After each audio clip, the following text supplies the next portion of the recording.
All right, well, welcome again, everybody. We're going to get started.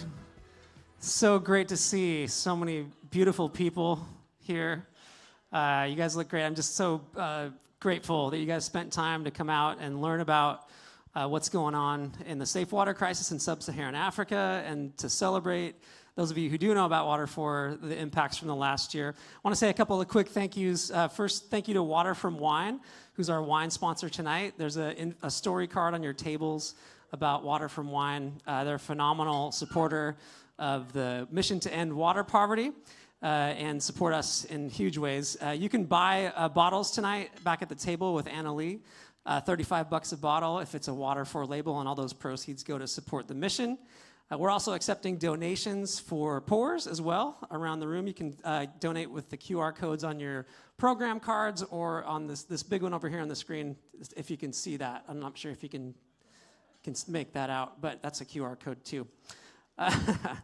Anyway, tonight we're gonna see a screening of our new documentary series called Virtuous Prophet.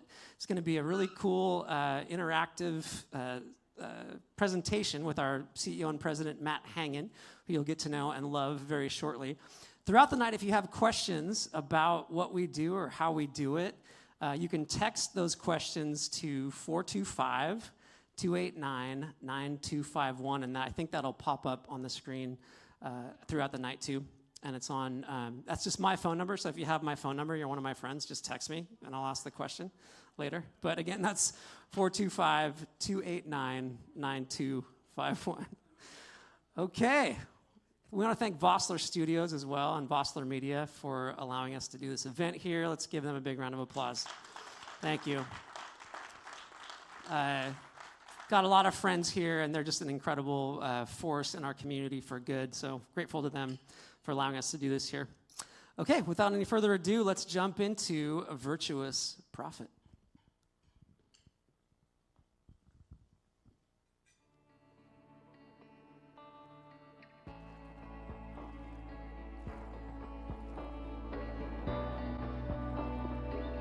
There's a 2 billion person water crisis in the world.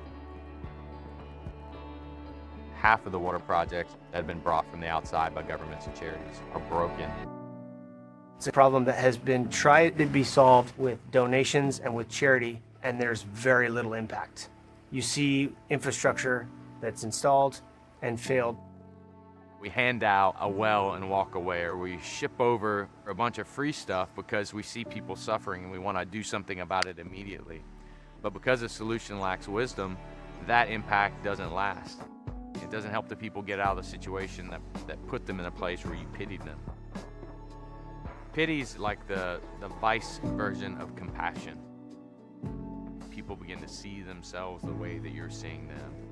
No, you stay there, let me help you. You're too poor, you're too weak to do anything for yourself. Feeling pity for me will actually not be the long-term solution.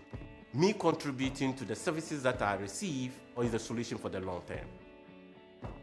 It's not enough to just give people wells. It's not enough to just send money and equipment. We have to create incentives where people want to do the thing that will help them. Instead of saying, oh, well, these people earn $2 a day, they obviously need to go out and manually pump their water every day. We said, these people are just like us, so what's it gonna take to get people the things that we want on that level of income? And man, did we do it. We created safe water businesses that drill wells, install pumps, and then maintain the pumps and wells that they drilled and installed. And we do that at scale in the countries where we work. When you link something like safe water to profit, it's what you end up with better and better and better access to safe water for the consumer, because the business is incentivized to increase the access as the consumer continues to purchase more of it. That's how you go from a pond to piped water overnight. Profit can be a dirty word, especially in the nonprofit circles. Profit is virtuous. Margin is virtuous because it creates this enlarged future. Profit builds nations. Making profit will allow us to provide the services that our customers need. And that also gives them the opportunity to hold us responsible. We want to empower people. We want people to have that self-dignity. And that is where the game changes. When you look someone in the eyes and partner with them for their own futures and believe that they have that kind of power within them, people stand tall, their heads lift up. They begin to solve their own problems, improve their own futures. Let's put capes on heroes in Africa instead of flying in as the heroes from the outside.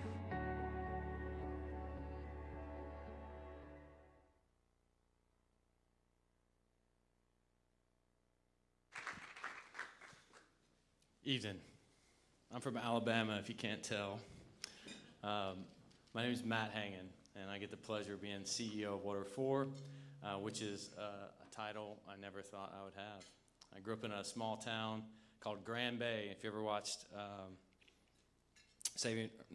Forrest Gump, he says he's from Green Bay, Alabama. Well, Green Bay and Bayou La Batre, it's Grand Bay. It's like trying to code name a little town I grew up in. 3,000 people, one four-way stop, and a truck stop that had great waffles in it. That's the little place I come from.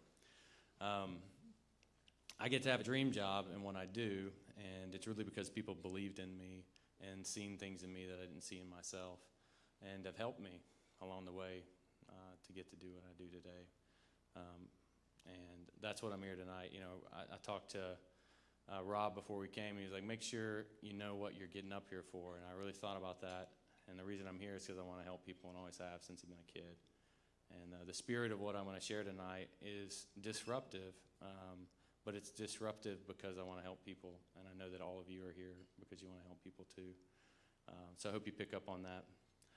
It was an interesting intersection, my life story of growing up as a very proud redneck who learned to weld on trailers at a very young age, and finding myself in Africa combating a problem that just happened to require welding. Built a drilling kit, started drilling wells by hand in 2009. My wife and I had moved there in 2008 as missionaries, and one of the things that I don't want people to miss is that we messed up a lot. We had a lot of ideas that did not work. Most of them didn't work, and that process of failing and getting back up and trying again led to everything you're going to hear tonight. So there's a lot of solutions that I'm going to unpack, and all of them have come from massive, successive failures, but a lot of resiliency and getting back up and trying again because it's a cause worth fighting for. And what I want you to hear is that compassion is important. We're called to have it. We're called to be generous. It's an incredible virtue to have, but we need to marry our compassion and our generosity to the wisdom that created the resources we have to give. And so if we don't link these virtues together, they don't have the maximum effect, and that's what we're trying to get at here at Water4. And we think these things work better together. And so the whole principle of this is just wisdom. It's trying to apply wisdom to how we give and how we try to serve other people. So I moved to Togo, West Africa in 2008. And I was there to help people not rely on Westerners from the outside. That was my job, coolest job ever. So if you've known me for any amount of time, I'm super hyper individualistic. I was the kid that got spaghetti all over the floor. Parents had to put newspaper down because they wouldn't let anybody feed me. Going to do it myself kind of guy. And so the job was to help people basically think on their own inside churches, support themselves without outside funds, plant other churches without people from the outside needing to be involved, and then have incomes on their own, not require money from people from the U.S., which is really cool. So that got me involved in animal husbandry, which is like, you know, basically how to produce more goats and sheep, how to compost and increase your harvest, using water for your small drip irrigation projects. And we would go stay in villages for a couple weeks at a time, my wife and I. We've been married for 16 years. And we'd been married a year and a half when we got there. That was probably not the greatest idea on my part. So we're camping, we're newlyweds, camping in these villages, trying to learn the local language. And one of the families in Lhasa Cho, John Marie and Christiane, were like our favorite people. They treated us with just all kinds of grace and helped us learn their language. And our first year we learned that they couldn't have kids, and basically the village was pressuring them to divorce because they couldn't have kids, because in their culture, if you can't have kids, your marriage isn't legitimate. So all this pressure. And my wife and I, it took 10 years before we had our first child, and it was something personal for us. And So we had helped them adopt through a family network and an adoption agency, a brother and sister. And we thought this was really great. Like, we're off to a great start. We're doing all these good things. We helped this family go through this process. Community accepts them. And then we get a call in early March of 2009 that the brother, Olivier, was sick. Could we come in our truck and take him to the doctor? It was like 6 at night. So drive to Wasatch, which isn't that far away, and we get there, and Olivier is stiff as a board. They say he's had a fever for a couple of days. His stomach's been sick. Put him in the back of the truck. Dad holds him, drive to the hospital. And I spend the whole night running up and down stairs in this hospital, buying medicine, one box of pills at a time, respirator at a time, and every time give it to a nurse who walks through a plywood door with a 12-inch plexiglass window and watch Olivier on this bed. And then around midnight, watch him take his last breath and watch his parents break down and cry. And then in the morning, we're still there at 5 a.m. with the family, and people from Wasatch start showing up. And we're weeping, we're upset, we feel massively guilty about everything that happened, asking ourselves all these hard questions. And the family of John Marine Christian began to console us, saying, this is what happens here. You're new to Africa, but 5 kids have already died this year. All the wells dry up. All the kids drink out of this one at the school. There's a couple inches in the bottom. They share the same bag of water. Diseases spread. The elderly and the young pass away. And that's when I learned there was a water crisis. I literally didn't know. I just thought people got used to it. I thought, how could people be drinking this and not be used to it? I just thought somehow people were adapted to it. I don't know.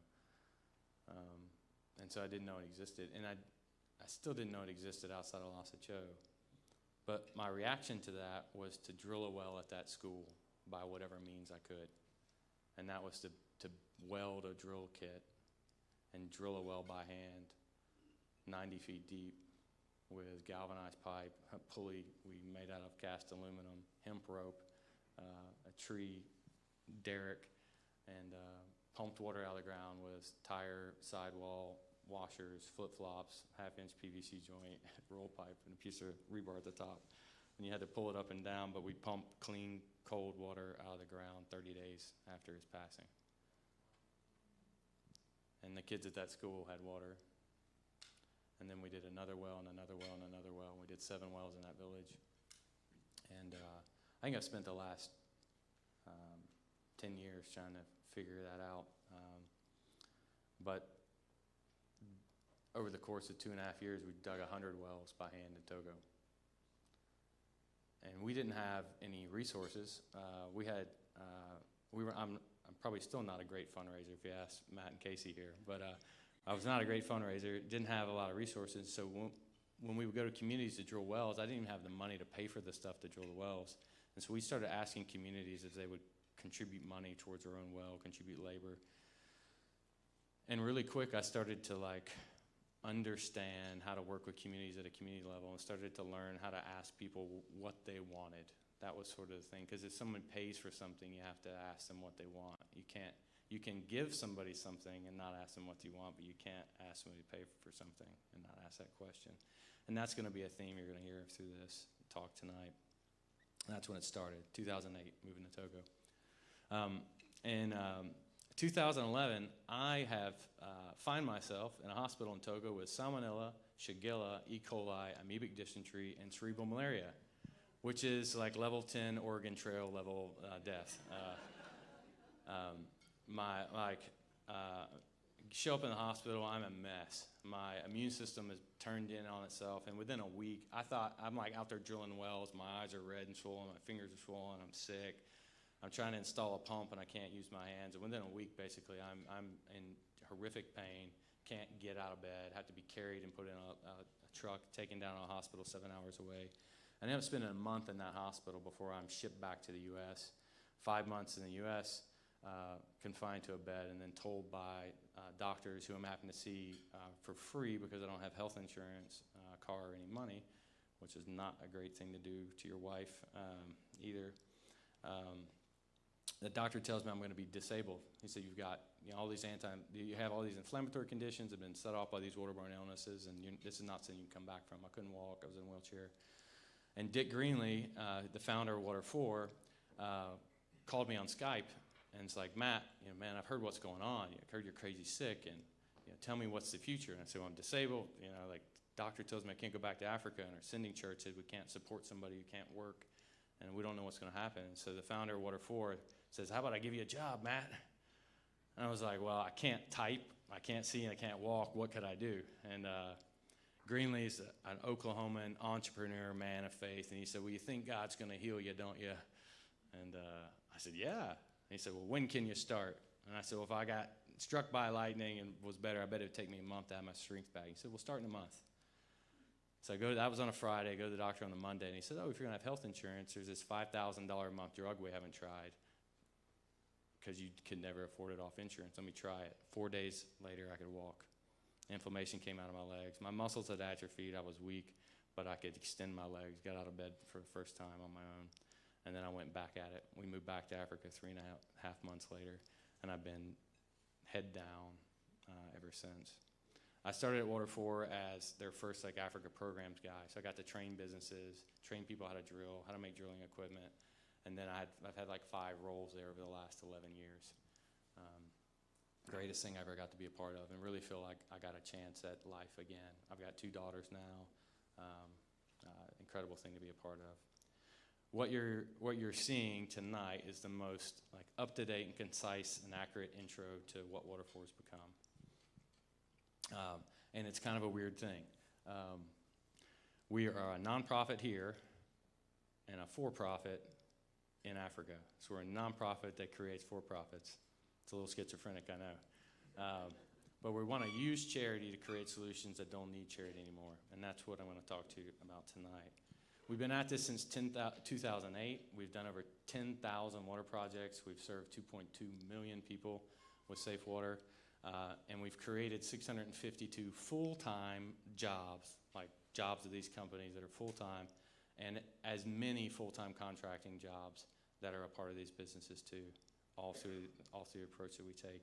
And these jobs are perennial because it's not project-based, it's business-based. So incredible impact that we've been able to do. So think less water charity and more venture studio.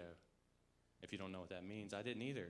But I rambled on about what we do, and finally a financial guy was like, you're a venture studio. I was like, cool. What's that mean? So what we do at Water4 is we start, scale, and then we equip businesses to operate, which is essentially what a venture studio does. You're incubating businesses and then staying with them to make sure they're successful.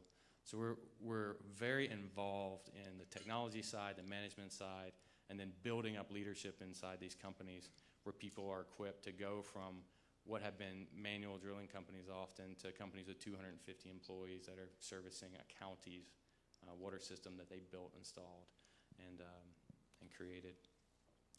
So that's what we are. If you have to Google it later, no problem. I did too. I still have to Google it.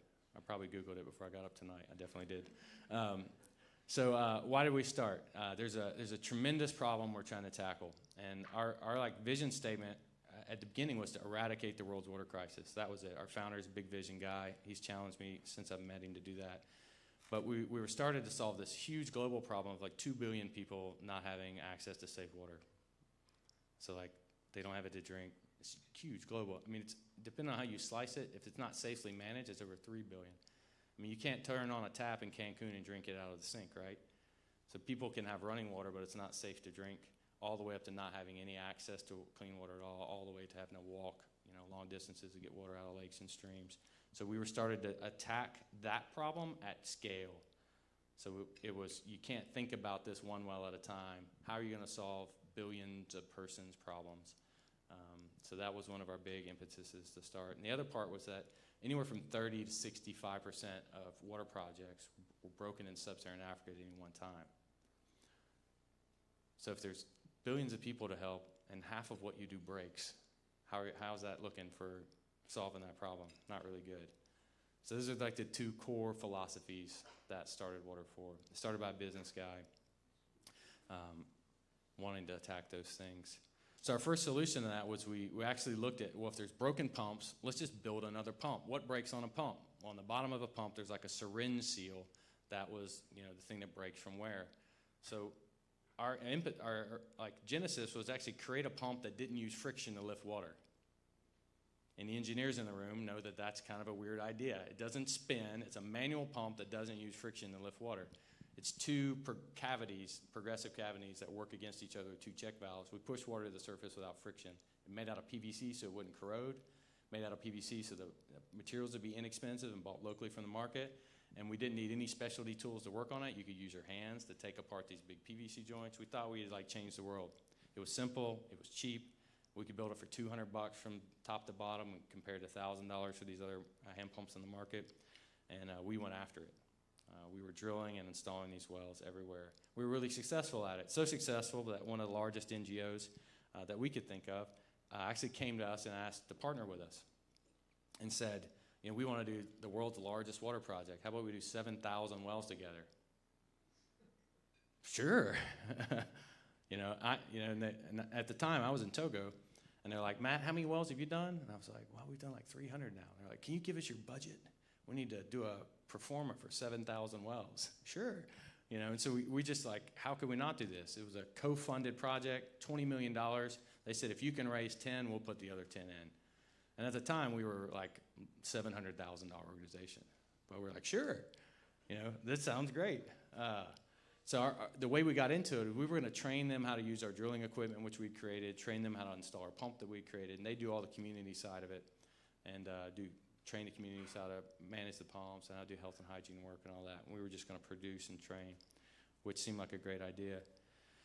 And this is when I was moving back from Togo to the U.S., kind of taking on a global role at Water4, trying to work with projects. And I got a report back from that country director. He said, hey, just so you know, we're like 18 months in, and 60% of the water projects, the wells that we've installed, are failed. So if there's any way to figure out if you've got a problem with your hypothesis, do 1,000 of them at once, which is what was happening. And so we were getting this feedback, and we're like, man, what's going on? What's not working here? And just a little background on me, like my background was actually in how to teach cross-culturally. I had a community development degree. I had an anthropology and cross-cultural training degree from college. And so I knew how to train. I knew how to train technically. I knew how to do behavior change. And I knew how hard it was to change people's behavior in communities. But I had not seen how hard it was going to be when we tried to scale it, and that's what happened. So you're probably familiar with this term, this idea of the tragedy of the commons. It's not a new thing. It's been around actually since Aristotle, which I discovered in reading his Politics this year. The tragedy of the commons is this idea of like, if everybody owns it, nobody owns it. And so this is one of the things that happened with boreholes and water wells and water pumps, is we would drill the well, install the well, and then we'd form a committee in the community and then basically work with them to sort of manage this thing, to collect money for it, manage the well, and hope that it worked. We'd train them, leave a toolbox behind, and hope it worked. Well, it turns out that you have to do a lot of training to actually get that to happen. If you have a good leader in a community, they're able to rally people, get money together, collect it in a box, put it underneath their mattress, and then 12 months later when something breaks, have $200 in a community where people earn $2 a day saved aside to fix the pump. That already sounds a little complicated, right? And a lot of people were working really hard to make it work, and we were working really hard to make it work, and we were working with the best NGO that we knew that could make it work. But what we were finding is that what we were having to do is community-based management required us to manage the community, which kind of meant it wasn't community management anymore, right? Like if we have to manage the community, they're not managing, that's not really a scalable option.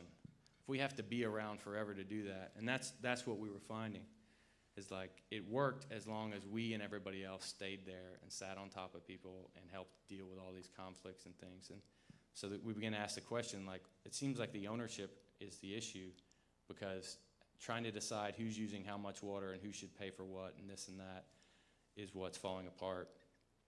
So let's try a different ownership model and go for there. So we began to look back. Has anybody else thought about this before? Let's look at history and leverage it.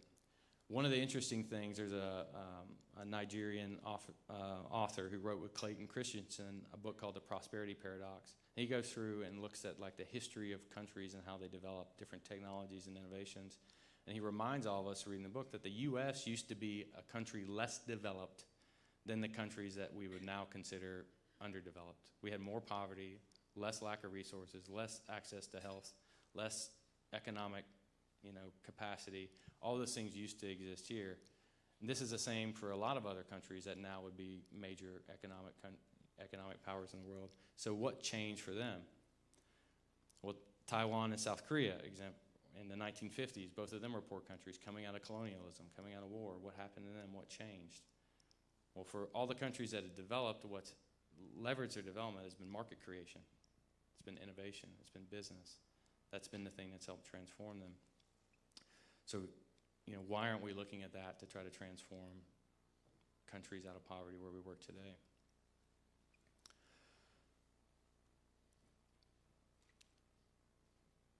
So mulling that over, what kind of came down to for us is like, essentially, businesses get paid to solve problems. Like at the bottom of it, if you run a business, you get paid to solve a problem. And when a business sees a need, it doesn't complicate it. When it sees a need, it sees a market, and it responds to that market. And when they respond to the market, they pursue that with fervor, because unlike the charity model, if they don't solve the problem, the business doesn't get paid. And unfortunately, inside the industry that we're a part of, we still get paid whether we solve the problem or not. And it's just like Thomas Sowell, who's like an economist that I admire, he says, like, we often don't think about the incentives that are inside the solutions that we've created. And if we don't think about the incentives, we don't understand the outcomes that are going to be created by those institutions.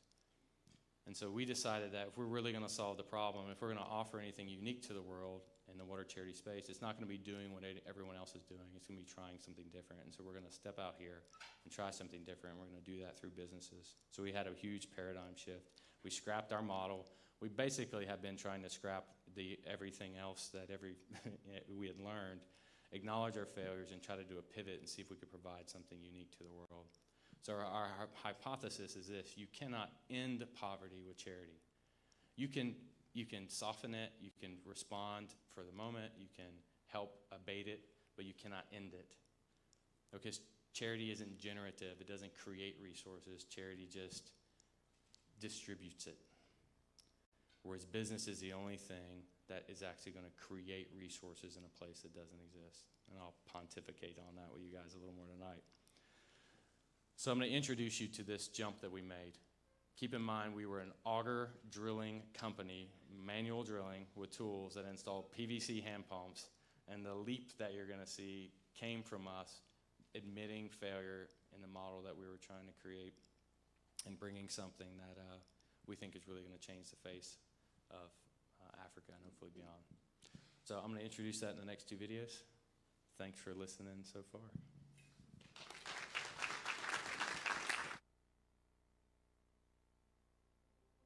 Profit's a virtuous cycle. You pay for something you value, and the company gives you more of the thing you value because you pay for it, because they value your money. When you link something like safe water to profit, what you end up with better and better and better access to safe water for the consumer, because the business is incentivized to increase the access as the consumer continues to purchase more of it. Here at the place where it started, we were running this water treatment facility. At the time, we were giving away free water, and we had monthly expenses that I quickly realized that we're going to have to fundraise for the rest of the lifetime of this facility if we don't do something. And so we started charging a very, very small amount for water. And what was incredible to me was that the consumption didn't drop off. I expected we're going to start charging for water and the consumption is going to drop to zero. People are just going to find other places. It's a valuable commodity that people are willing to pay for, especially a source they can trust. So Numa is a piped water system that was designed thinking about the operations and maintenance cost for a $2 a day consumer's needs. So we actually built the whole piped water system around what profit we would have to roll back into operations and maintenance. and it's simple. So Numa water is groundwater extracted from a borehole that we've drilled. That water is then put through a 3-stage sediment filter, then through UV filtration, and then through chlorination. Right now, currently as we talk, we got about 85% access, which means 85% of the city was within walking distance of a Numa water point. About 140 kiosks and over 100 private household connections that are connected to the system. It's incredible to see what's happened in 4 years. And we charge 3 cents to fill up your 5-gallon container. And it doesn't sound like much, but what's incredible is our gross revenue last month was $18,000 in one of the poorest neighborhoods. It's lower income, but desperately needs water, and people are willing to pay. You think, wow, what else could they need? Well, that's 5% of the population. There's still 95% to go. And so these companies have a vision to really expand and scale this model to every region within the country where the model works. So you're doing a couple things when you make a donation to Water4. One is that you're accelerating the scale of the company. You know, it takes a long time to recoup profit on water sales, 7-year horizon in order to get to a break-even point and be profitable.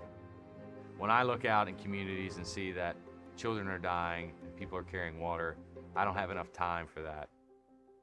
The other thing you do when you give to Water4 is you give us money to innovate and try things and be super risky.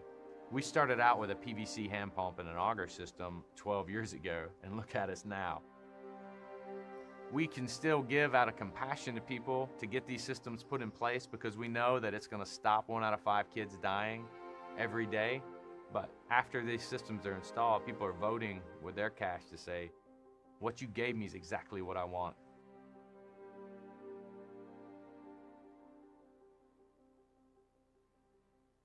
Profit is a measure of value. So when you hear that you're charging for water in Africa, you think, well, their net income's going down. People's incomes are going up because they're paying for water.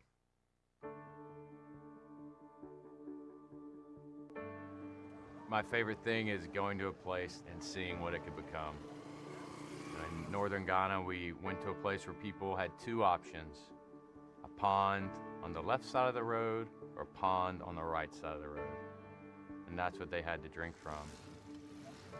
So when we change our perspective and see people here not in terms of pity, but see them as possibility, see them as people that get up before dawn every day and carry hundreds of pounds of water back to their house, and imagine releasing that kind of energy into other solutions. We used to waste time, a lot of time, in order to get water. But this time around, it's a matter of going there. Oh, water has been flowing. And we are very excited. We don't have any big problem again. Now I have the opportunity to fetch water from the comforts of my own home. It's really going to help me with my soap business. Now that I'm using quality water to make the soap, people are buying it more. I have been able to pay for my kids to go to school with the profit I've made. It has really helped my business. Now we can get good drinking water to brew our petrol. It has supported me a lot.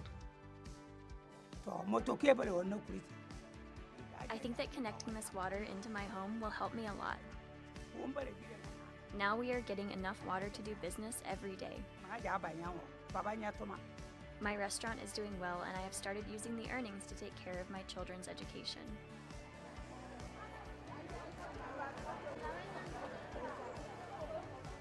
When we design business-based solutions, man, they are running with it. Nothing cooler than seeing the smile on someone's face when they open up a tap in their own house and fill up a cup instead of a jerry can. There's nothing that makes me happier than giving people a shot and seeing them grasp a hold of it. I mean, I think as a boss, as a leader, that's the thing that gives me the most energy. It's getting on a call, getting in front of people, and seeing that these women and men are taking a hold of the opportunities that they get and making their lives better. They're saving their money, they're building houses, they're putting their kids through school, They're making smart investments, and they're moving ahead in life because they're inside a belief system that says that we believe in you and you can do anything you set your mind to. There's nothing quite like seeing people go that far, that fast. So we took a risk and banked on a market that was untapped. We created a technology that didn't exist in terms of the business model and the scale. And what we've done is we've created a market in rural Africa that didn't exist, and then we're delivering on a product that didn't exist too, which is scaled rural water infrastructure. We're here to show that we can end the water crisis, create jobs, create flourishing, and really bring the future to the places where we work.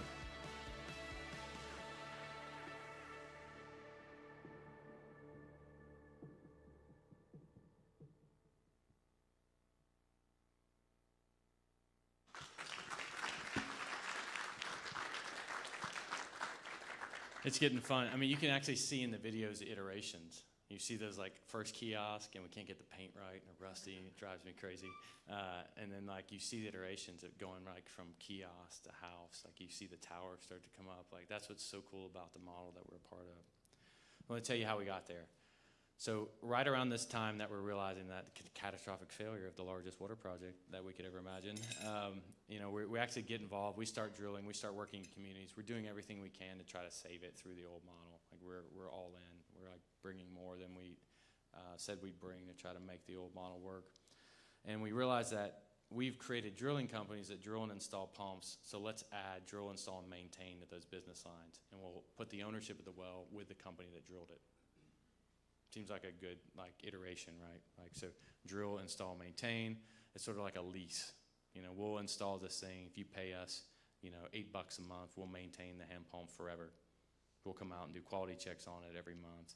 That was our iteration. So a maintenance contract with it. So people think that's a great idea too. And so a European government actually comes to us and says, we think that's a great idea. There's a county in southern Ghana. Why don't we do the whole county that way? We'll drill wells, we'll use your hand pumps, and people can pay a monthly service fee for it. And we thought, we should do some research first this time. So we had learned a little something. And so we actually went house to house. The district's called Wassa East in southern Ghana. We went house to house and did a survey. We did economic impact. We wanted to see what their financial capacity was, what assets they had in their homes, from TVs to bicycles to electricity or not. We asked what they currently spent on water. So from sachet water, this water that's sealed in a plastic bag that you bite and drink, to any other sources of water that they might have, what they spend on medical costs, what they spend on aspirational products, sodas, cell phones, and cigarettes, just like all of us. And broke down how much money do people have, how are they using it, and then one of the questions was how much would you pay for hand pump maintenance? Nothing. And we're like, oh, no, our hand pump's really great. It's PVC, it doesn't rust. We're like, well, how much would you pay to have somebody pump the water for you into your jerry can? Nothing. There was no aspiration. People didn't want to pay for what we had. And so we asked people, well, what do you want? And people said, we want piped water. And we're like, well, yeah, of course you want piped water. Yeah, you're out here in the middle of nowhere, guys. You realize that? And yeah, well, we'll pay for piped water. We're not going to pay for your hand pump. And so we're like, okay, we've got this project. We've got this grant. We already accepted the grant. We're doing the survey before we do it. Never do that again. And so we look at the data that we get back, and we see that people are spending $6 a month on water. So they're actually paying to have people haul creek water to their home. They're paying for these bags of water because it's clean, and you want to make sure it's not regulated, but it's assumed to be cleaner, and it's what you want to offer a guest to show that you've got clean water. And so there was this big piece of pie that was there, and then there was a lot of income being spent on aspirational products, soda, cell phones, and cigarettes, and then a lot of money on health, the majority of which was related to waterborne illness. And we're like, there's actually a lot of economic pie here to work with. And so we, instead of saying this isn't going to work, we actually went to the drawing board. And John, who was in that video, already had been selling water to this refugee settlement of about 10,000 people, and he had this basic technology package. And we're like, John, run the economics on the operations and maintenance costs to running pipe water instead of hand pumps. And instead of drilling a well per 300 people, we'll drill a well per every 2,000 people. And then we'll pipe it, and let's look at economies of scale. Let's just see what it looks like. And sure enough, back of the napkin, it works. So then we do a little more modeling, a little more modeling. It turns out we can give piped water to people through kiosk for less than $3 a month. Pretty exciting, right? We get it to people's homes for less than $4 a month. So like the economics just started to work. So we went back to this group who had told us that they were going to pay us to do these hand pumps. And for some reason, this grant manager is like, yeah, it's a great idea. You can change the grant. That never happens. Like basically, if it's paid for, you do it anyway, even if it's not going to work. And so we did. And what's interesting is this idea, we went and asked people what they wanted. And I had been doing community health and hygiene work for a long time at this point. And we were working in a county where NGOs have been working for 15 years to teach people that your first priority with water is health, right? Drink the clean water. That's your first priority. For 15 years, health and hygiene training had been there in that community. And when we asked everyone to rank these things of health, of cost, of taste, and convenience, guess what the response we got with the ranking was? Number one was convenience. Anybody in sales? Anybody in product delivery? What's the number one driver for us? Convenience. Anybody get anything from Amazon today? Yeah, probably. Convenience was their driver. Convenience, cost, taste, and then health. And it was hard to wrap our heads around that because we were in the paradigm that said water is a health product. I mean, that's what we were in. The paradigm around grant funding and around like funding NGO interventions is that water is a health thing. It's a wash thing. And we have like put it in this paradigm, and we've gone blind to any other alternative of looking at it because of that. And so everybody was kind of like, I can't believe these people don't rank health first. And it was like, wait a minute. We don't rank health first with food. How many fast food restaurants are we going to drive past before we go to some healthy place to get it? Especially how many fast food places are we going to drive by before we cook a home-cooked meal at our house? Especially if that home-cooked meal weighs 200 pounds per family. Each one of these jerry cans is 40 pounds, and you need one per person inside your house. So we're going to carry 200 pounds of groceries to our house every day to eat healthy? Or we're going to get the thing that's closest to us. And people were making their decisions the same way. They were banking on convenience because these things are so heavy. And the women and the girls are the ones that have to carry this water for their house, and they need one per person. If you got an average household of 5 people, you got 200 pounds of water you have to haul. And you're a mother of kids, which is hard enough, and then you're a little kid having to go to school, and you're having to farm, and you're having to buy everything cash-based day to day because you don't have enough currency to buy enough food for the week. You buy it day to day. Everything's hard. Are you really going to add one more big hard thing to your life? And so it was like, no wonder it's so hard to do behavior change. We're trying to change behaviors that we don't understand. And when people say they want convenience, they know what they want. And we should listen to them. So we fell prey to this idea that happens whenever we want to do development work in Africa is we get this idea that there's some like silver bullet technology out there. I remember when life straws came out, I thought they were cool until you lay on your face and try to drink out of a puddle all day. Turns out it's like makes your cheeks want to fall off, because you're having to drink through this straw. It's a cool thing to have in your backpack while you're going camping, but it's not, a thing to solve a water crisis for somebody. And we just do that. We created a hand pump. We created low-cost drilling technology. We think that this simple technology is going to solve the problem. And we bring it and say, this will solve everything for you. and inside that, we're handing a paradigm down, too. And we realized we had to stop thinking that we were the creative genius that was going to have the problem. We had to start asking people what they wanted. Because when we ask people what they want, we might actually find out what they need. So Numa is our attempt to try to take people at their word. And when they said they would pay for the piped water, we said, sure, we'll take you at your word and we'll do it. It did not happen overnight. We had to figure it out. If you've ever done consumer product sales, you realize that the consumer doesn't actually know what they're going to do with the product initially. Like there's like iterations and tests. Like people have to try to use it and figure out what they like and don't like about it. We've been through that and are continuing to go through that. But we wanted to envision a future for people that caught them up to where we are now. We've been doing hand pumps in Africa for 50 years. You know, and we can't do solar pumps and piped water for everybody's house for 2 billion people unless there's some economic model behind it. So if there's not an economic model, we have to do the free thing, which is the hand pump. So we have to build the economics to get people into the future. So we have to assume that people will pay for it if they say they will. Description of Numa. So what is it? It's branded. Soda, cell phones, and cigarettes, man. People like branded stuff that makes them feel cool. And so we have been working on this paint thing forever. We finally have it. We wanted these buildings to be beautiful, smooth, not rusted, and look new. The connections in people's homes are beautiful, painted, aspirational, logo on the side. We wanted, like, we know that the water is clean, but they don't know the water's clean unless the thing is beautiful and aesthetically pleasing and branded. We like hire local musicians to play music over the loudspeakers, jingles that are made by local language and local music, so it feels cool and youthful. And we try to target marketing. It looks like cell phone advertising. That's people in the city, not what I was trained to do, which is to take felt board out and like put people in front of mud huts and talk about things.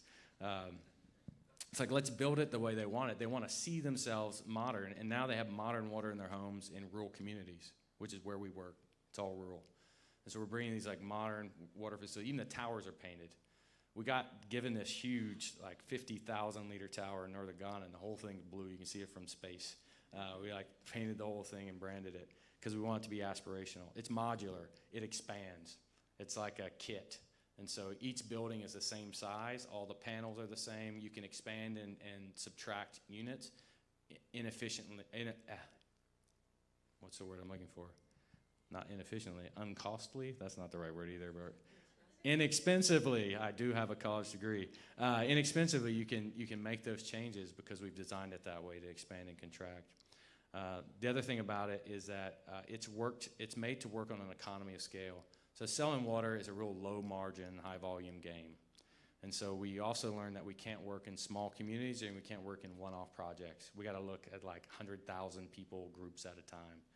And so it forced us initially to look at a county, and now we look at like just areas within counties. But we need a big cluster because you have to serve a lot of people to get the margins to work out. But the great thing about that is if you have 100,000 people drinking 3 cents of water a day, or buying 3 cents, buying a jerry can a day, guess how much revenue that is in a year? Anybody quick at math?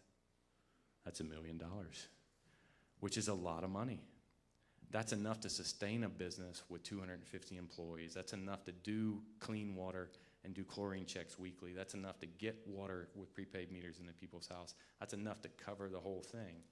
And that's how much water people consume. And it's when we didn't figure that out initially, we took people at their word and we built a model around that, which is what you're getting to see a picture of tonight. So again, the question of like, what would you pay for gets to the bottom of what do you need? That's a huge philosophical like understanding. Like, you can't really know what you need until you're willing to pay for it.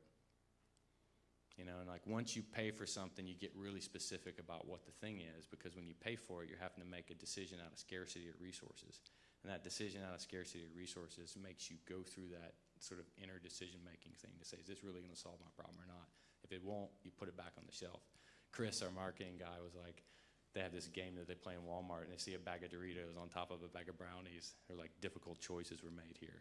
Like you have to like, through scarcity, you have to make decisions about what's best. And that's the thing about buying something. It does that to you. And when you ask people what they want and what they'll pay for and act on it, beneficiaries become customers, and that's a significant relationship change. Because the customer is always right, and guess who's more important in a customer-business relationship? The customer. And so the coolest thing we get to do is we go to communities and we thank people for buying our water. Our staff thanks people for buying our water. People don't thank us. And that's a huge change. That's really powerful. And it's one of the coolest things I get to be a part of. The level of dignity that's brought in by treating people like customers rather than beneficiaries and benefactor relationships is truly transformative. And their input is really changing our strategy.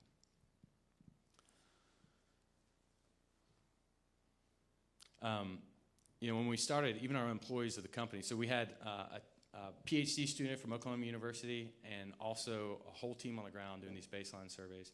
And people said that 3 cents per jerry can was going to be too expensive. And we're like, well, they're spending more than that already. And everyone's like, no, it's going to be too expensive. Now, fast forward 6 years, people want just our premium product, which is water in their homes. We're actually like tearing down the kiosk, taking them down because people want it in their homes. We have communities of 120 homes. Guess how many home connections? 120 home connections. And these are in places that are like cocoa farmers, rice farmers. You have to drive 45 minutes down a dirt road to get there. And people are paying a deposit of $100 through the course of a year to have pipe water at their house with prepaid meters, and then paying for that. And these are people that are earning $2 a day. But the convenience value, I'm going to get ahead of myself with my stories, but I talked to this farmer. I was there. He's like, Matt, we get home from farming, and then we have to go to this creek and collect all this water and haul it back to the house. We're exhausted. You know, we work till dusk, and then we have to go haul water, and we have to get up before dawn and haul water so we can get started. You need to understand the value of having this at our house, just in terms of like caloric value and time. It saves us so much energy. We have no problem paying for it. And I have nobody complaining to me about price. And that's crazy. Like, I go house to house. I spend the night in the communities where we have water systems, and nobody's complaining about price because we put the customer first. The water's always on. It's always clean. It's beautiful. And people love it. And that's the huge paradigm that we're doing now. In Uganda, it's so much that the kiosks that you see, these big storefront-looking kiosks, we're only doing home connections there as a strategy. There's a district of 600,000 people that we're working in. We just had the government ask us to go into a town of 60,000 people.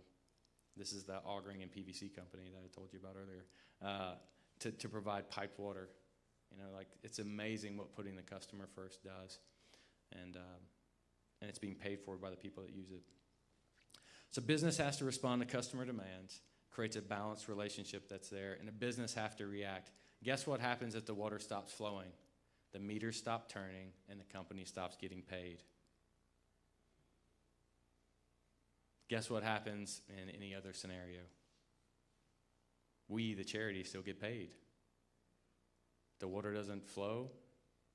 It's not the customer paying for it. The customer is a donor in the U.S. that's already paid for it.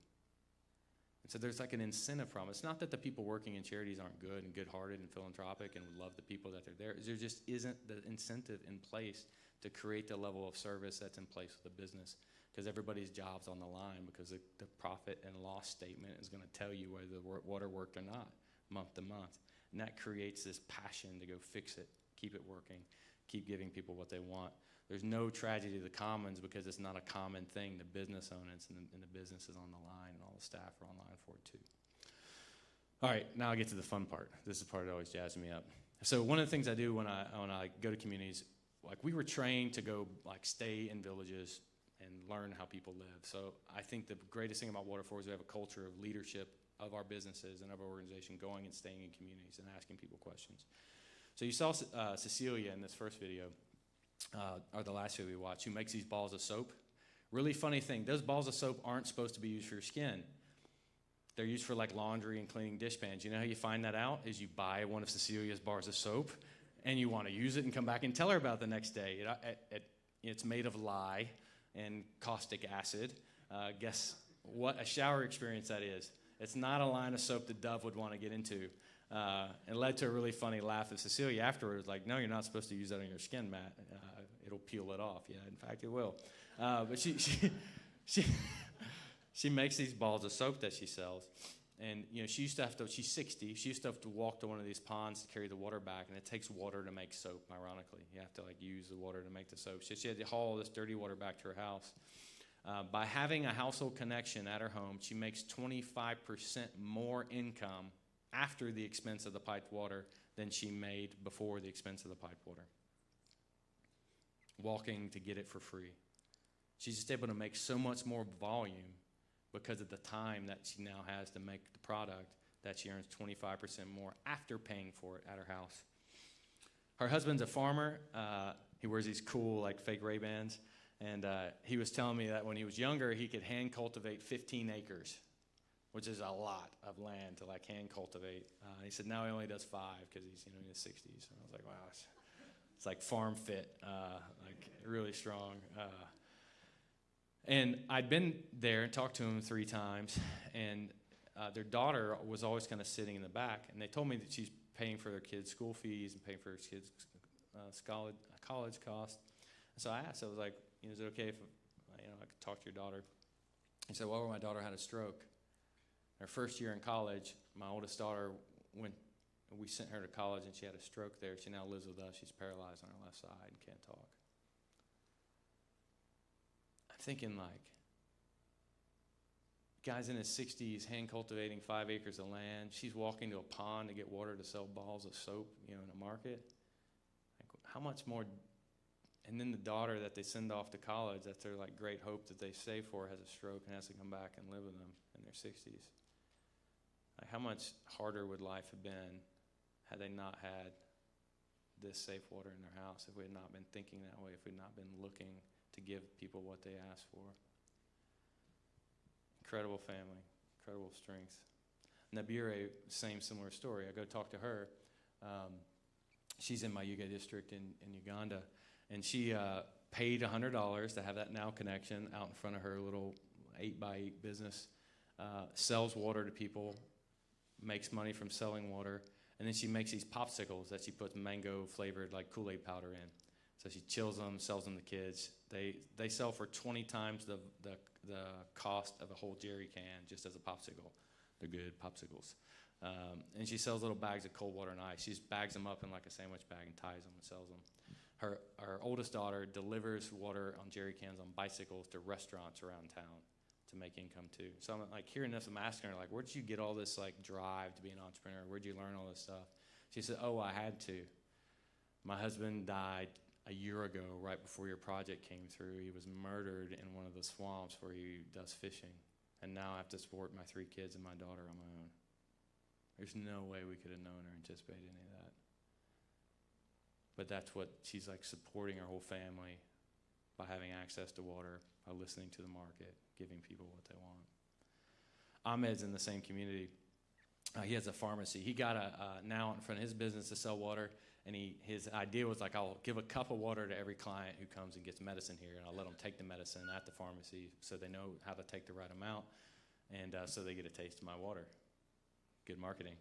And so it worked. People come and buy jerry cans from him. He started to sell more revenue in jerry cans than he was selling in medicine a day. And he said, good thing, because now we've done the whole like 16,000 person community. And he was like, nobody's buying deworming medicine anymore, which is like my main market. So he's like, you really got ahead. Somebody had an inside scoop on what was coming. But he like has this thing, and he's super proud that he's able to sell health, not just treatment. So the water that he sells is actually preventing the need for the medicine that he used to sell. Akua is the next one, the Fufu Queen.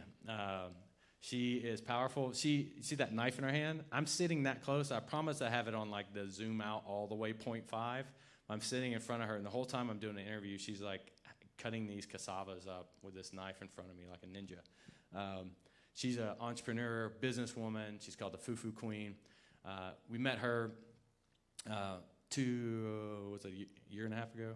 I have to ask Chris. Yeah. And she told me her story. She said that she was known as like the best fufu cook in the whole area. Fufu is like cassava and yams. They boil them up, and then they mash them in a mortar and pestle the size of a cannon, and make these like giant mashed potato balls with them that people eat. Sticky, it's really starchy. It's a favorite food there. And she had the district governor come and ask her to make enough for all the like regional political leaders that were going to come in to have a big conference, because hers are the best. She said, great. So she gets the yams, she gets the cassava, she gets the water from the creek, which is where most people got it. And then the district assemblyman's assistant shows up and sees the water in these giant 7-gallon basins, and guess what color that water is? Kind of brownish. And he says, is this the water you're going to use? She says, yeah, it's what we all use. He said, the order's canceled. She says she was terribly embarrassed because everybody knew she'd gotten this big order. It was going to be a big moment for her to earn a bunch of money. She was really proud of it, and then suddenly the order's canceled and she doesn't have it anymore. We had been installing home connections in that village. She didn't want one before, and she said she immediately went to one of our sales agents and said, I want a home connection right now. We installed one in her home. She pays half as much for our water as she paid for creek water. And no one has to haul it. And then not only does she have a home connection, but now her food sales have gone up so much that she built a little roadside restaurant and has a home connection there too, where she makes fufu where she is now. Her 2 daughters are there with us. Both her daughters are actually employed as a part of this too. She makes this stuff and sells it in bags, these little sandwich bags, and kids take it to school. People take it to the fields to work. And it lasts 3 times as long as it did before because it's made with safe chlorinated water and there's no bacteria in it. We could have never predicted that, but they knew those sort of opportunities would come. Joshua I just met 2 weeks ago. He's in Uganda. What country was I in 2 weeks ago? Ghana. Good gravy. I travel a lot. So I was just there. So he's only been a customer for a year, and a year ago he had 12 turkeys. He has more chickens than that now, if you can't tell. He has 600 chickens in the course of a year, and it was a hobby for him before because he had to haul water from the creek to like feed the birds, and the birds get sick because poultry can get salmonella and E. coli just like humans can. And so they were sick all the time, high veterinarian costs. And so we come through doing home connections, and he's like, I want one. So in the course of a year, he now has 600 chickens in a community of around 600 people. It's a great place to live. But he's able actually to sell them to communities outside. People come and buy them from him. The chickens don't get sick because they're drinking chlorinated water. And he doesn't have to farm anymore because he's now raising poultry. So he's providing food for a community that's healthy, high quality, eggs, meat, and then also now income has gone up incredibly because each one of those chickens is worth around $5. So you can imagine like going from farming every day to having close to $3,000 of rolling inventory, plus the cost of the eggs. So incredible impact from something like water just beyond drinking it. I love this space too. He's so proud of what he's done. I met Charlie in Ghana this year. He's 25. He's a barber and a clothes reseller. He has one arm, 2 businesses, and then now sells water.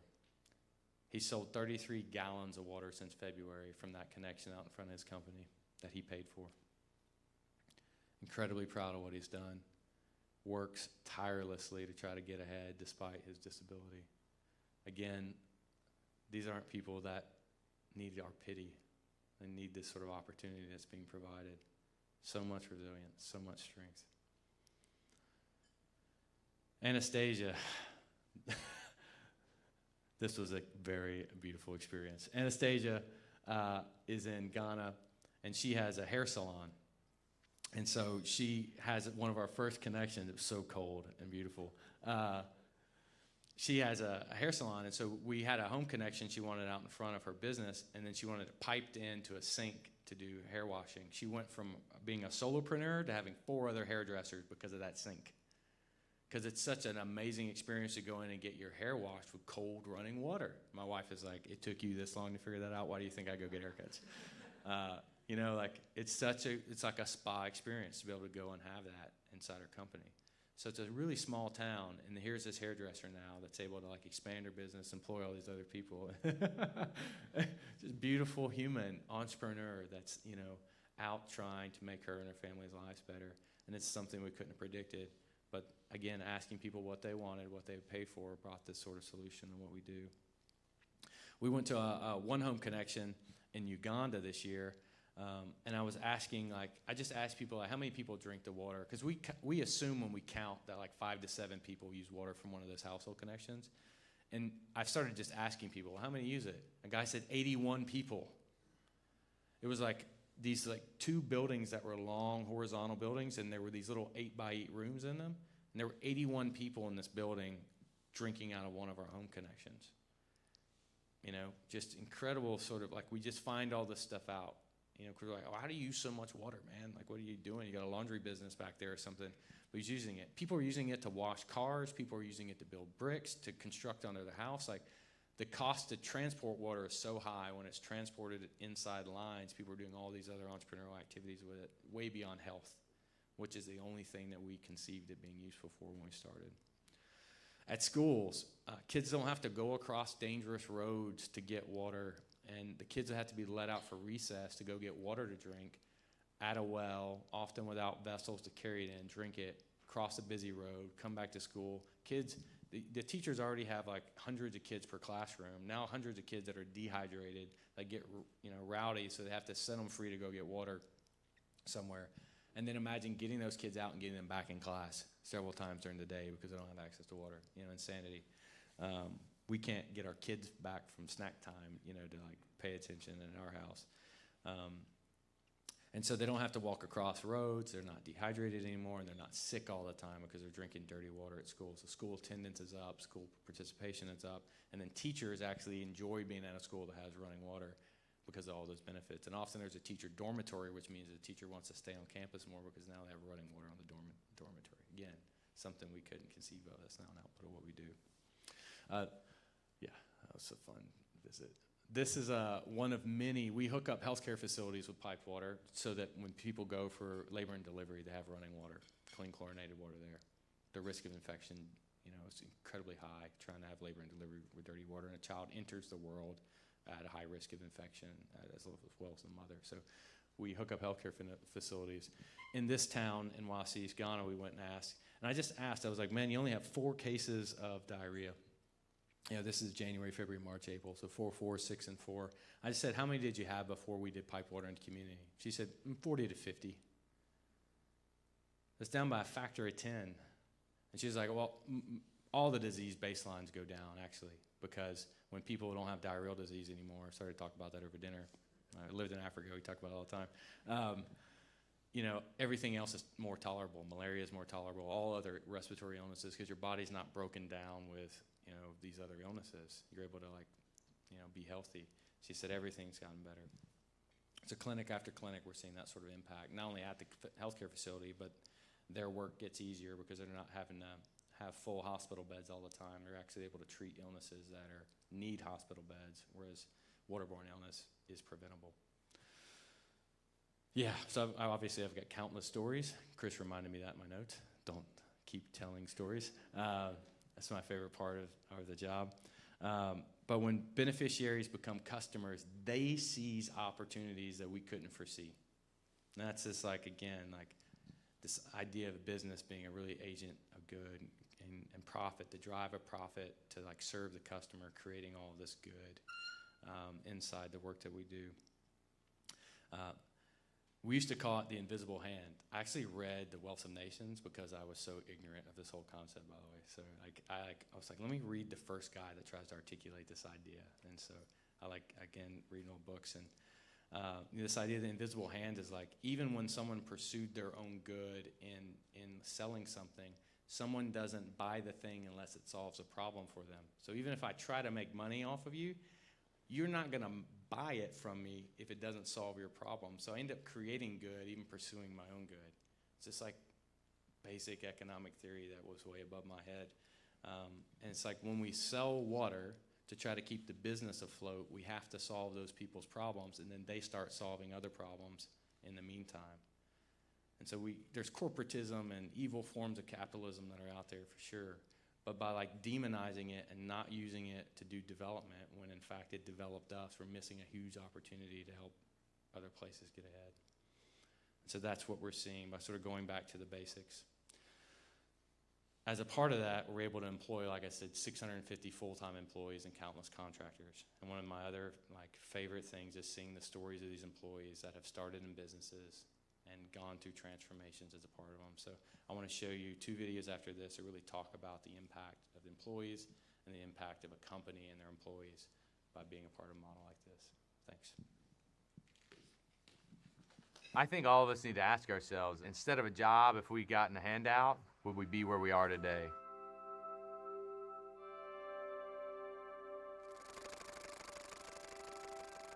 Profit's what enables you to fix your car when it breaks down, deal with the medical costs that surprise you, to have flourishing and happy lives.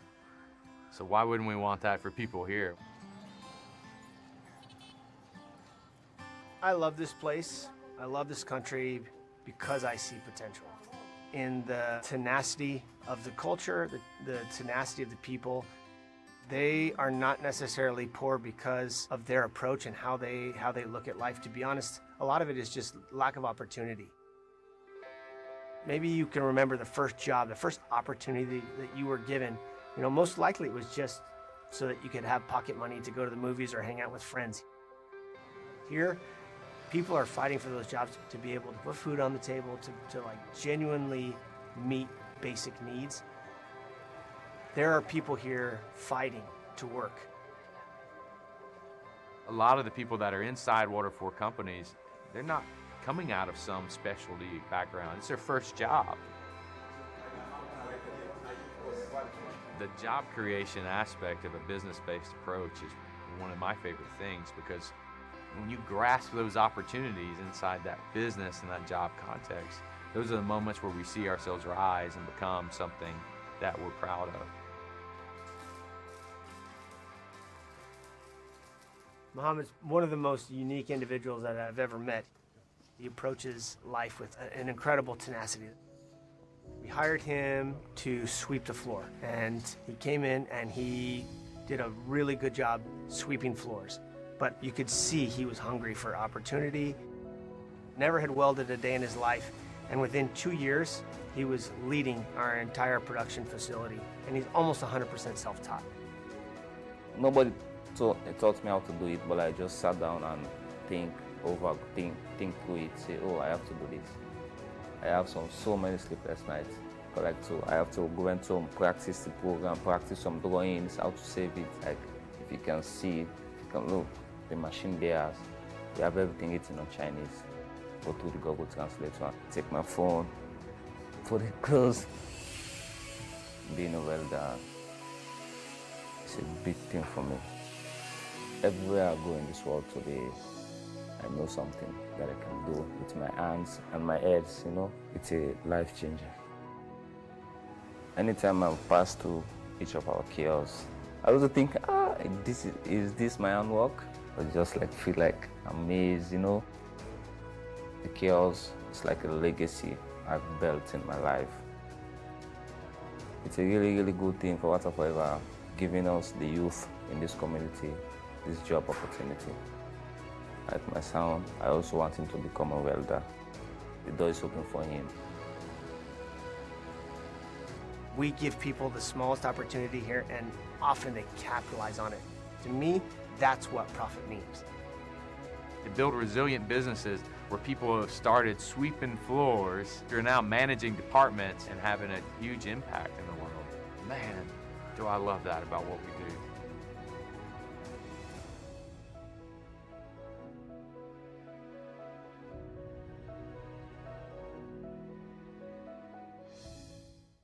One of the biggest misconceptions about entrepreneurship is that it's this set of skills that you only use in this very particular context. Why would it surprise us that those same muscles apply exceptionally well to the nonprofit world?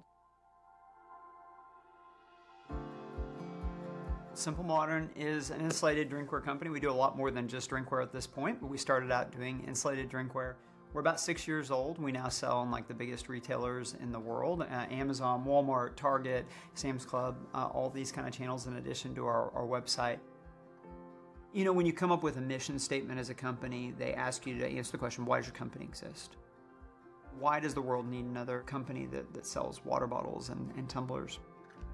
Our answer was, the world definitely needs more companies that are thinking about the holistic impact, not just the shareholder, but everybody that's connected to a company and how they're impacted. Thriving comes from purpose. Part of what we're trying to do is solve things like clean drinking water. We're trying to help people thrive. It's one of the reasons why I'm passionate about Water4. Water4 represents the type of entrepreneurship that's possible in the nonprofit world. It's the same exact principles that we use every day with Simple Modern. Not only does Water4 take and invest well the money that's given to them, but they are actually growing the pie because they invest that money in things that do produce more income that can be invested towards really valuable work. And the best nonprofits, the best organizations are the ones that are constantly growing the base of empowered people. Those are the ones that are sustainable. Those are the ones that will exist 50 years from now or 100 years from now. It's creating more leaders and it's giving ownership to people. And that's what the Water For model is. The reason why Water For is a slam dunk of a giving opportunity is that you know you're giving towards something, making a tangible, well thought through, entrepreneurial, sustainable impact in the lives of other people in an area where there is really clear need. I know that the impact is real. I see the stories, and that for me makes a tremendous difference. That when I work hard to sell more units, to Walmart, or when we do a really good job with customers, that one of the byproducts of that is that people that I don't even know end up having a better future and a better today. It's exciting and motivating when you know that the value you're creating is actually translating into real impact in an area that you care about. That's the opportunity you have at Water For, is that when you give to us, we're going to build more and more and more piped water systems and get more and more water to people. People are going to suffer less. Kids are going to live and have thriving lives, and it's going to generate resources that make it perpetuate itself forever on its own. So you get to partner with an organization that is doggedly determined to end the water crisis in a way that lasts forever. Your donation came from your profit and your company's profit. Profit's a really, really good thing.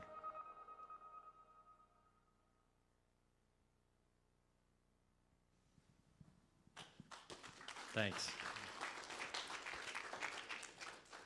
So, one of my first real job where I actually got a check was sweeping a machine shop's floors. My dad sold industrial equipment, and my job, he asked one of his clients, "Can my son come work for you?"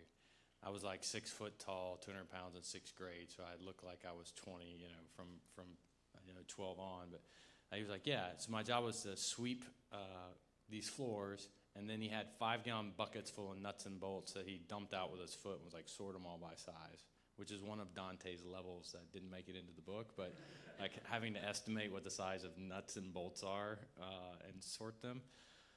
But he did that, and he thought it would take me all summer, I think, to sweep this big workshop, clean these fans, and take them apart and sort these nuts and bolts. But I did it in 2 weeks. And then the guy was like, "Now what am I going to do with this kid?" And so he gave me another job, and then I did that one, and he gave me another job, and he gave me another job. And by the end of the summer, I'd gone from sweeping the floors and cleaning fans to pushing a button on a CNC lathe and getting paid twice as much. It was glorious. And so when I that was my experience. My dad helped me get these jobs at machine shops, and I learned how to use lathes and drill presses and weld and powder coat and all these practical skills, which of course helped me later in life. But when I met Muhammad, he was on the job for the first time, first week, and he was like, "Oh, I sweep." I asked him, "Hey, what do you do here?" And he's like, "I sweep floors." I'm like, "Cool, that's what I used to do." And of course he couldn't believe it, because at that time I'm CEO of the organization already. I'm like, "Hey man, this isn't a small thing. You just work hard. You never know where you're going to end up in life." Brilliant guy, was focused, asked good questions, and I got to go back 5 years later.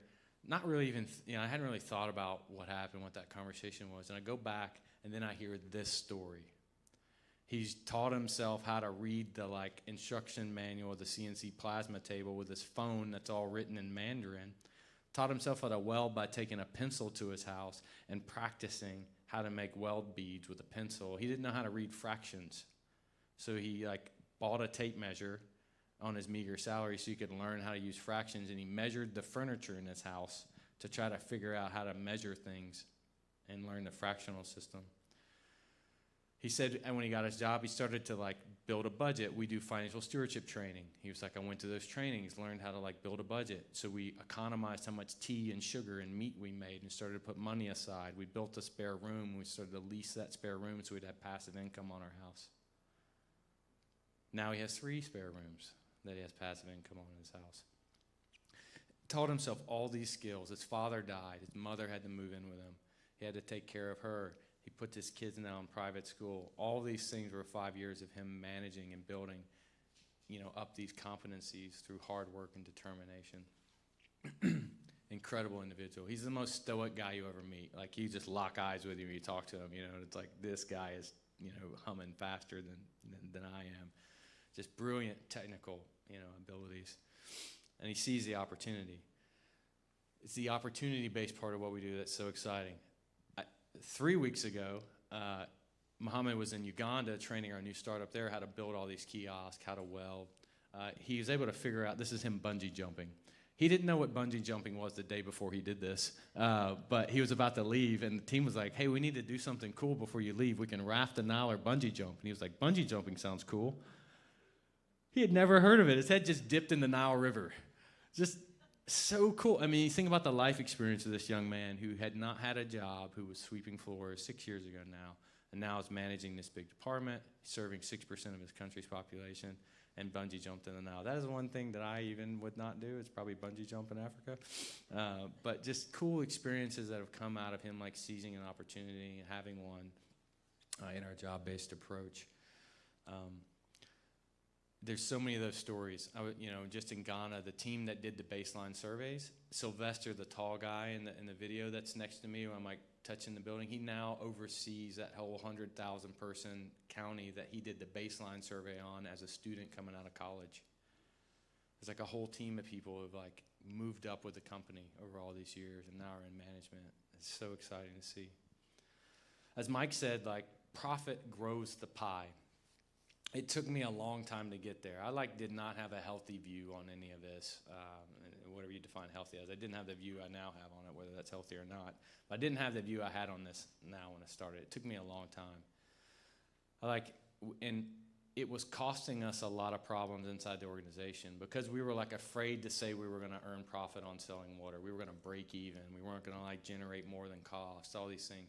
But every time we did that, we never made any progress because we weren't pursuing the thing that was going to make us grow and make us get better. We were limiting the vision of the company and limiting the vision of the customer.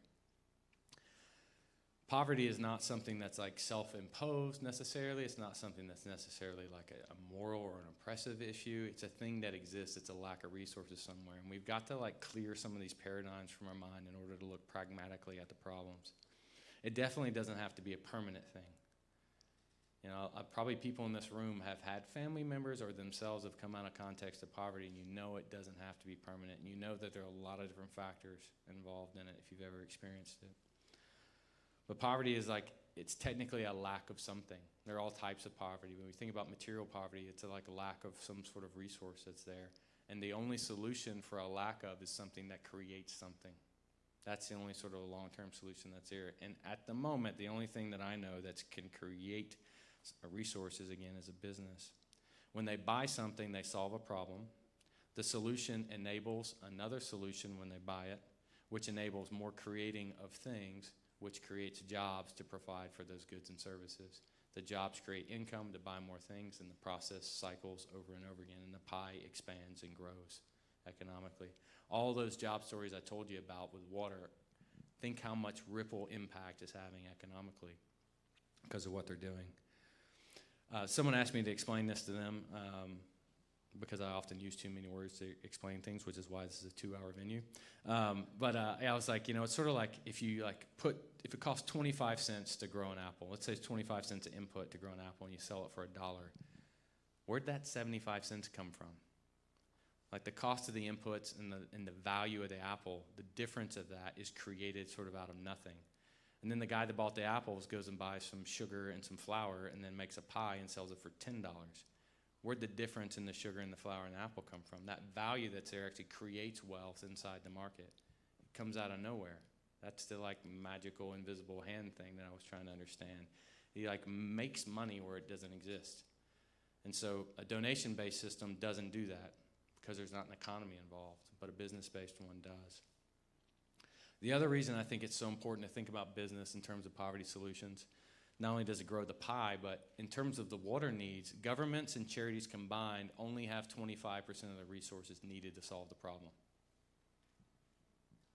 It's there's not enough money out there to solve it in the current paradigm. And again, if 30 to 60% of the projects that we do are broken, there's a quarter of the money and half of it's broken, we're not off to a good head start, right? For 2 billion people, We got to think outside the box. And our model doesn't work everywhere. There are communities over 800. It has to be in economies of scale. You know, there are all these factors that are there, but it works for half the people that face the water crisis can pay 5% of their income for that water. And guess what? That's 4 cents a jerry can. We're under that price. So half of the 2 billion people that face it can pay for it. Dahlberg did a big study on it globally. So we know that people can afford it. There's not enough money in charity, so we have to think outside the box and do something differently. Businesses want to work and sustain in their local communities. So we're proving this hypothesis. We're getting closer and closer. We're generating revenue through the sales of water. So in 2022, we had $500,000 generated through the sales of water, and $800,000 in 2021. We're making progress in what we're doing. So we're building and selling and learning to do what the customer wants. Really exciting things are happening in Ghana. That first program that I told you about, Wasi East, where we did the baseline survey and pivoted from hand pumps to Numa, we're actually going to cross the break-even threshold into profit, and that's operations, maintenance, and capital replacement, which means we're going to replace all the stuff. Yeah, big deal. This is our Mars landing. We're like, if we could generate profit, we can, like, perpetual motion machine, baby. We don't need charity to fund it anymore. We're like, crack the nut. And in Ghana, at the end of the year, we're going to have 50 cents of net profit in our business model. But that's 50 cents, baby, that never existed before. It's so exciting. That's for 100,000 people. Sell the water, replace the systems, keep it painted every year, chlorine test every week, test it every home. I mean, just incredible efficiency of the business model that's happening there. In Sierra Leone, we're on our way to have 6% of the population served. It's already profitable. We're in like a dense urban area. Even before we did home connections, we're already there in Sierra Leone. In Uganda, we provided access to 16,000 people in 2 months. It took us over a year to do that in our first year. And now we're getting so much faster. We're at 50 miles of hand trenching right now. If you saw that ditch witch in there, we need about 12 of them. If you know anybody that's got a ditch witch in their backyard they're not using, please let me know. We're like, trenching and laying pipeline and connecting people faster and faster with what we do. And our goal is to put ourselves out of business. I said it's the greatest job I've ever had, but it's not the job I want to keep. We need to put ourselves out of business as a charity. We've got to be willing to do things in an accelerated, scaled format where we're not needed anymore. That's when we know we've solved the problem. That's when we know we've done what we set out to do. And when every home has safe water in it, 1 in 5 kids don't die anymore. People don't even know the water crisis exists. Same Wasi East, like in Ghana right now, 90% of the whole county has safe water access there. The kids are going to grow up not even knowing what their parents knew. It's going to be a thing of the past, and that's what we want to see everywhere. In Ghana, there's 14 million other rural communities that could be served by our model. So we'll have 250,000 by the end of next year that are served there out of 14 million. There's all this potential for us to scale and to serve more and more people there. So to wrap up, we're a charity with an exit strategy. We're trying to put ourselves out of business through business. Wasn't that cool? That one came to me in the night. And then what we're trying to do is like get people who are generous, who are compassionate, but want to use the wisdom that generated their capacity to be generous to partner with us and help think this stuff through. We see safe water bringing the future in an instant in communities, and it's the most exciting thing that any of us at Water4 have ever been able to be a part of. We're using charity to create jobs, and we're using business models to sustain them. We save lives. People won't know what this problem is in a generation. And we need to grow and show the world that this business-based model really can work and make a difference. The biggest thing we're fighting right now is we just need to move fast enough to show just what an impact this can have so that people know and start to shift the paradigm. There are other water organizations, like even here tonight, which is exciting because it's partnering with, influencing, and learning from each other that allow these things to happen and allow our impact to grow and scale. So thank you for being here. Thank you for listening. Thank you for being thought partners with us. Thank you for being financial partners with us. And thank you for helping us use charity to end the need for charity. And I really appreciate your attention. Thanks. Awesome. Thanks, Matt. I've been answering a lot of the questions that have been coming in real time. just because, you know, you might have a little of lead pastor awareness of time. So we're going to... Sorry. No, it's all good. No, it's all good. It's so much good stuff. It's a fire hose. So you guys know us. We'll have some time to hang out after this. If you have questions, you can come talk to me. I have a couple of really good ones that I want to just float your way. And then we'll wrap up for the night. So business, like in a market, competition is a good thing. Yeah. So this question is, who is your competition in these communities? Are there other water providers, public or private, that compete with the Numa strategy? Yeah, typically, so we work in partnership with municipal governments where we work. So the municipal level government is like our greatest advocate where we work. So there are other free water sources. There are hand pumps, there's ponds, there's streams. There are people that deliver water on the back of motorcycles from those places too. So they fill up drums or they fill up jerry cans and deliver them. And then there are like there's some like individuals who build like a water kiosk on their own that sell water from it. We don't overlap with a lot of existing piped water systems because most of those are parastatal government ones, and we just don't operate where they operate for the risk of creating conflicts. And we have to have their permission, and we don't want to overlap where their customers are. But they don't want to work where we want to work, which is in small rural communities, because the populations aren't dense and it's a lot harder market to operate in. So we have competition, but man, like we don't compete against the competition. We create like world-class, best standards, excellence, provide our customers' needs. So there's not a lot of competition in reality. That's right. Cool. Last question. Have you ever considered selling additional products by adding increased value to the safe water you charge, i.e. add carbonation, flavors, vitamins to significantly increase margins and utilize these excess profits to fund additional water projects? Totally, yeah. Great question. That was like, at first we couldn't get sales volumes up. People were only consuming 7 liters of water last year in southern Ghana, and now they're consuming 30. And so we had all these like profitability trials to figure out how we're going to make up the difference that we need. It turns out if you just treat people like customers and go call them and go door to door and ask them what they need, they'll start buying water. But it took us a while to get there. But yeah, we refrigerate. We're trying refrigeration of water and chilled water, actually hot water stations too. A part of that's trying to see if we want to actually sell simple modern bottles so they can like chill and carry hot water in those bottles from our stations. And bag water is like a huge industry in Ghana because it's portability and convenience. And so we're going to try to like offset the bag water industry by actually providing clean water in those bags where we work, chilling those at our stations, and having Numa water that they know and trust as a brand to sort of like offset those unsafe sources out of there. We help the vendors with, sorry, senior pastor. You saw those secondary products up behind them look like a convenience station. We also sell like soaps and powdered milk and all that other kind of stuff to do it. We have a bunch of staff members too that have creative ideas like, what if we could have like LaCroix come out of the home connections? Like, I don't even have that. No. Make it work and we'll make it happen. Yeah, we'll ask them if that's what they want, right? We thought that's about awesome. Numa Blue Beer. We thought that might really like be a good marketing tool. Haven't got there yet. Isn't there a soccer stadium though that has a similar blue, and that's where you get booze? Like, you may have visited it, but I haven't yet. I think it was Rich Klopp that told me that story. Anyway, yeah. Well, cool. I think that's it for the questions. You can keep texting them in. That's my phone number. I'll answer them in real time for you. If I can't answer immediately, I'll find out the answer. But let's say thanks to Matt Hangen for sharing, being with us. What a gift. Thank you. Thank y'all. Yeah, and so just a couple announcements before we wrap up. We've got so much food. Like, grab it, stick it in your purse, your pocket, whatever. There's also 2 cases of wine left. $490 will get you a case of that delicious Water for wine and support the cause. Wendy and I started supporting Water for because of this strategy, the social enterprise, business-based solution, recognizing that the pity-based model of charity is not going to work. It's not going to fix the problem. It's not going to actually have a solution that ends a crisis rather than perpetuates one.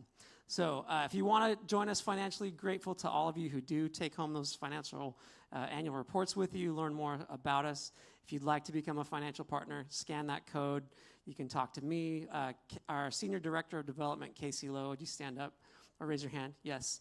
So if you'd like to give with a check or talk about commitments or other ways to give if your company's interested in supporting or doubling donations for your employees, we can set up all those relationships as well.